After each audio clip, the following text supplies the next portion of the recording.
There's one relationship in your life that shapes all others.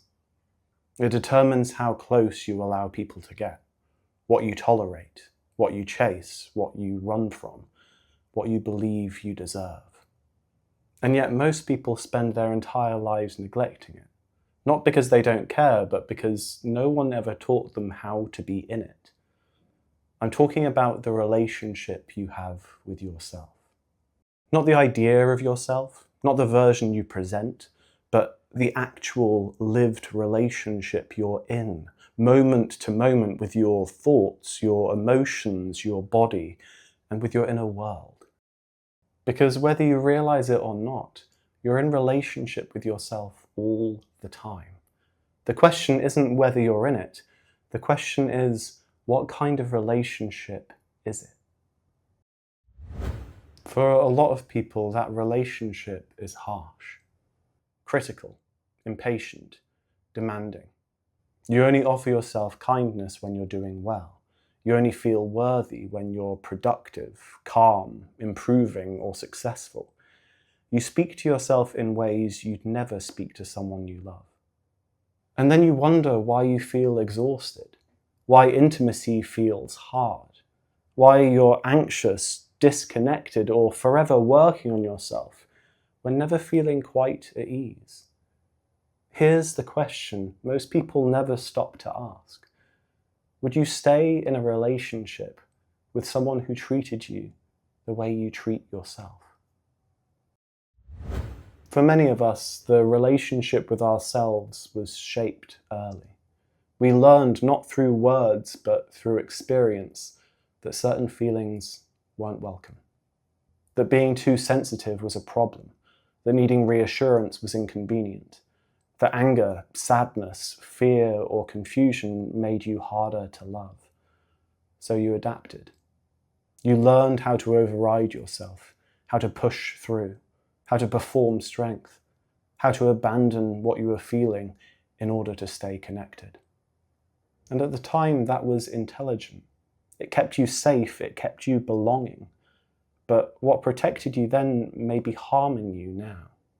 Because when you repeatedly turn away from your own experience, something subtle happens. You stop trusting yourself. You stop listening. You stop feeling at home inside your own skin. And that's when life starts to feel like something you're managing instead of something you're living. Here's the truth underneath all of this. The quality of your life is inseparable from the quality of the relationship you have with yourself. Not your mindset, not your routines, not your self-improvement strategy. Your relationship. How you meet yourself when you're overwhelmed. How you respond when you make a mistake. How you hold yourself when you don't have the answers. How willing you are to stay present with discomfort instead of immediately fixing, distracting, or judging it away. This is where real change begins.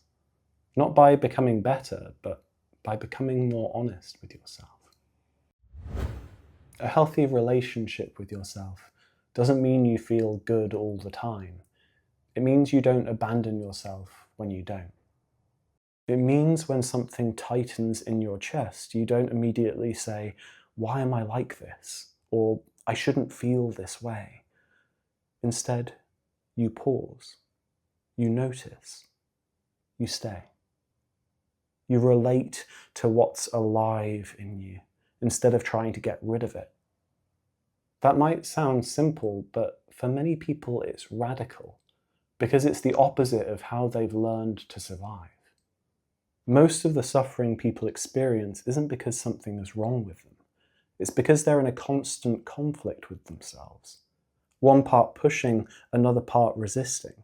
One part demanding change, another part exhausted and unseen. And no amount of external success can compensate for an internal relationship that feels unsafe. You can have love, money, purpose, freedom, and still feel empty if you're not on your own side. Here's something I want you to really take in. You don't need to fix yourself to be in a better relationship with yourself. You don't need to heal everything. You don't need to understand your whole past. You don't need to become some idealized version of yourself. What you need is contact. The willingness to meet yourself where you are, without immediately trying to turn it into something else. That's where trust is built. That's where safety returns. That's where the nervous system softens. And when that relationship starts to shift, everything else does too. Because when you're not at war with yourself, you stop outsourcing your worth. You stop looking for permission. You stop needing other people to validate your existence.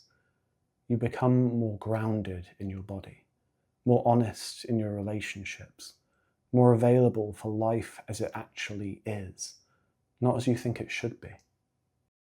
This is why the relationship with yourself is the most important one you'll ever have. Not in a selfish way, but in a foundational way. Every other relationship sits on top of it. So maybe the question isn't how do I improve my life, or how do I become more confident, or how do I fix what's wrong with me? Maybe the question that changes everything is subtler than that. How am I relating to myself right now? And what would change if I started treating myself like someone worth staying with? If this resonates, and it feels like you've been living in this strained or distant relationship with yourself, this is the work I do with people. Not fixing, not forcing, but rebuilding trust from the inside out. Click the link in the description below to book a one-on-one call with me. And if you're looking for more videos like this one, subscribe.